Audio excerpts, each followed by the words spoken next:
One of the new requirements of the RPS project tracker is to be able to schedule tasks.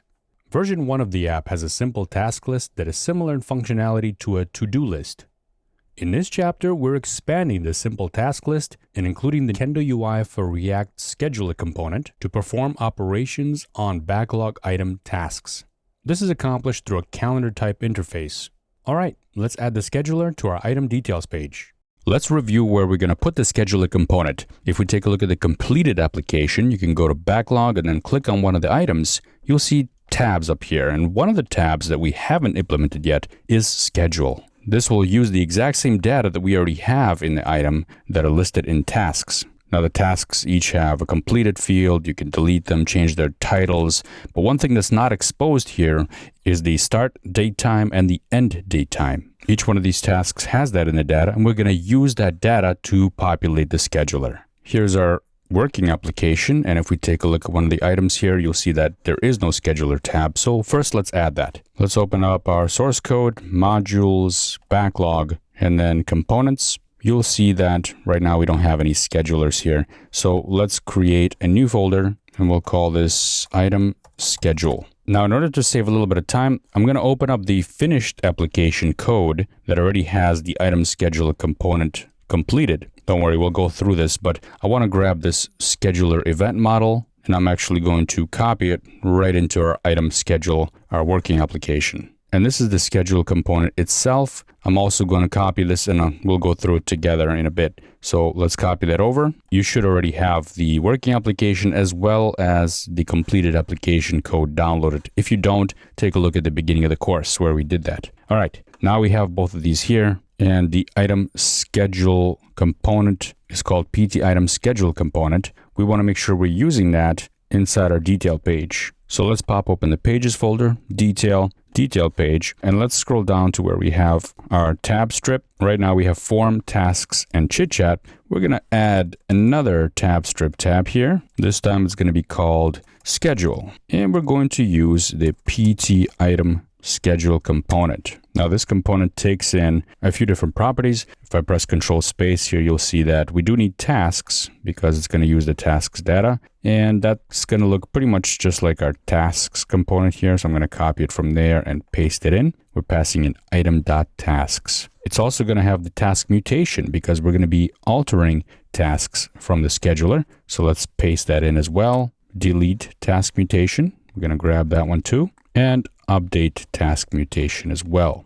Okay, so now we've added the schedule tab, but this is not going to work, as you can see, until we install Progress KendoReact Scheduler. So let's go to the documentation and click on React Scheduler, getting started. And here's where you can get the installation instructions to install the component, just running this one line. So let's grab that line, just like we did previously in previous chapters. I'm going to open up my terminal here and terminate the running process by pressing Control C and running this npm install command for the scheduler. Once that's installed, we can do npm run dev one more time to kick off the server. And now our scheduler should be installed. We're getting no complaints here. Let's take a look at our running app. And yes, here it is. Now we have the schedule tab working. So we've kind of skipped the important part of implementing the scheduler. So what I'm going to do is go back here, and instead of just having the scheduler there, I want to take you step by step to add the scheduler in that tab. First, let's get you familiar with some of the data types we're going to be using here. If we open up scheduler event model, you'll see that the scheduler is using scheduler event types, and each task that we have in the item is mapped to a scheduler event so it can be displayed in the calendar view. This function right here takes in a PT task and maps it over to the scheduler event, mapping the ID to ID, the title to title, and here are the important ones, the start and end dates. Now the scheduler also supports all-day events, but we're currently just hard-coding that to false and ignoring that, but you do have the ability to do that if you want. The scheduler also supports recurring events, which we're not going to be using, but if you do need recurring events, you can find that in the documentation under recurring events. Now, if we take a look at the PT item scheduler component, you'll see another important event here called handle data change. We're going to bind this to the Kendo scheduler, and every time a task or let's call it scheduler event, is updated or created or deleted, it's going to call this handle data change function. And from there, we're going to be delegating it to our own functions that are mapped to our tasks. So whenever an event in the scheduler is created, we're going to call add task. For updates, we're going to call update task. And for deletes, we're going to call remove task.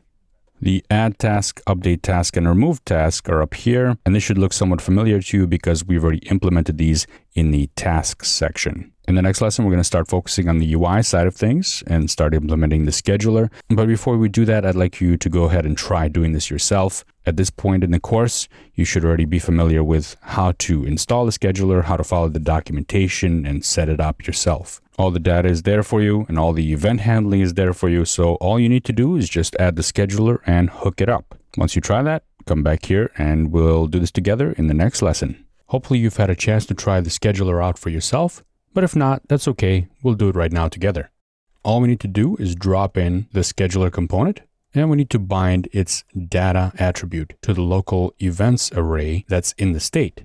Right over here, the component gets its props from its parent, and the props has tasks on it. We're using a helper function to convert the tasks array into a local scheduler event type array. This is the type that's compatible with the scheduler as it expects these properties to be on each item. We have these events in local state by using React's useStateHook because we will use the scheduler to perform editing and subsequently update the event array by calling setEvents. You can see examples of this in add tasks and update task, and also in remove task. So we bound the events, and if we take a look, you get a default view, which is a day view. And by default, it's set to today's date. But let's say we didn't want the day view and we wanted a different kind of display. The scheduler supports different views like day view, week view, month view, a timeline view, and an agenda view. Let's start off with one that looks like a calendar the most, and that's the month view. All you need to do is just drop in a component inside the scheduler called month view. And by the way, that is coming from the same package, KendoReact Scheduler. You don't need to do anything else, and this will automatically become the month view with our events populated in. Pretty simple, huh? You didn't have to do much work, yet you have this fully functional calendar component right here. And that's really the beauty of the scheduler component, is its simplicity. So what about the other views? Well, let's take a look at some of those. I'm going to drop in the day view here, and you can see that I'm binding the start time to the start time property. Let's have a look at that. As you can see, I've hard-coded start time in this example, but you can calculate it based on your needs. By default, the start time of the day will be midnight, but I've overridden that to be sometime later, like the workday. Let's have a look at that. So right now, my start time becomes 7 a.m. This particular day doesn't have any events. Let's roll through some of these. Here's one. You can switch between month and day view right here on the right side, and you can see the same event in the month view and in the day view. The week view is the same kind of idea. I'm going to drop that in right here, and it also takes in a start time. Let's have a look at that. Now we have another button here for week, and you can see that we have that same item. There's two more views, a timeline view and an agenda view.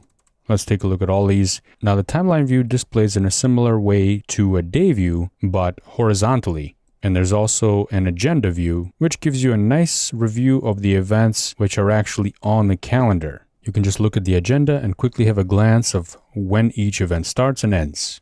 Now, how does the scheduler component know what date to display initially? Let's say you reload the page and the component gets reloaded. Right now we're on month view, and that's because month view is listed first here. But let's say that day view and week view are listed before month view, like this. Now you can see the order of these views has changed to reflect the component order that we've placed in the scheduler.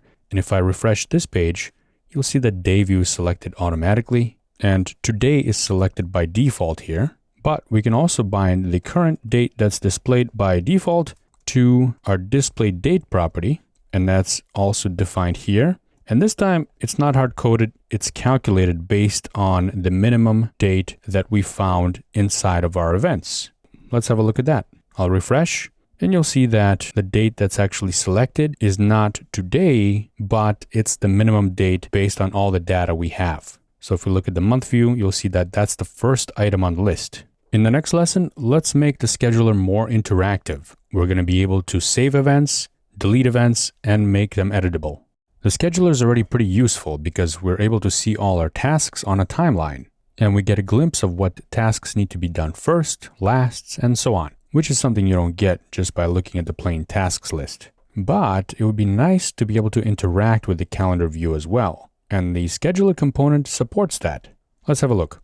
I'm going to make a quick temporary update here and remove all the views except for month view, just so that I don't have to keep flipping to that. To make the scheduler editable, I'm going to add the editable attribute here, and I'll set that to true. And when I do that, the scheduler becomes editable. You can see that when I hover my mouse over each item, we get a little X here. That's for deletion. However, this won't work yet because we don't have delete implemented yet. Also, if you double click on a cell here on a day, you get a form pop-up where you can create a new task along with the start and end dates. But that won't work either yet because, well, we don't have savings set up yet. You can double click on an event, you get the title, the start and end dates, and you can modify this and save. But that won't work yet either because we don't have that implemented yet. But the nice thing about this is that we can implement all three of those with just one handler. You saw that at the beginning of this chapter. It's the handle data change handler. The scheduler just needs to listen to one event, and that's the on data change event, which we're going to bind to the handle data change handler. And this handler receives one object. I have it typed as any here, but it's actually a scheduler data change event type. That's also coming from the KendoReact Scheduler package. Now, when this handler is called, if you created items, the created array will have new items in it. If you updated items, the updated array will have items in it. And if you deleted anything, the deleted array will have items in it. All of those are items of type scheduler event. We operate on all these one at a time in our local functions that are called add task, update task, and remove task. And these call up to the parent component to do the CRUD operations via the API. And when they're successful, they call the onSuccess callback. And locally here, we update the events by using the setEvents state function. Let's have a quick preview of what that looks like. I'm going to hit the X here to delete an item. And when I click delete, that item is gone. The same is reflected on the tasks list. Now we can also do editing here. If I double click on one of these, I can modify its title. Let's save that. And you can see that there's a new title there. This was already saved to the backend through the API call. And you can change whether you do that pessimistically or optimistically. That's really up to you. We're doing the API update first, and then the update in the scheduler component. Having a look at the tasks list, you can see that that particular item was also updated here. Finally, to create an item, I can just double click on one of these and say AZ item. Let's not have that be an all-day event, but let's select a time, 12 p.m. Let's do 2 p.m. and save. And there's our item. Just to give you an idea of what's happening here, I'm going to pop open Developer Tools in Chrome, and let's put a breakpoint here in the event handler. I'm going to do an update here, change the title and click save, and you see we've hit our breakpoint. Now, since we did an update, created array is actually empty. Updated array has one item in it. You can see all the data, basically matches our scheduled event data type, and deleted, of course, has an array of length 0. The scheduler component is capable of doing quite a lot. You can do grouping and further customization of items and slots. There's globalizations, and it has a pretty well-documented API that you can use. We've just scratched the surface just to give you an introduction of what the scheduler component is all about, but definitely dig in and keep an eye on the documentation for further updates.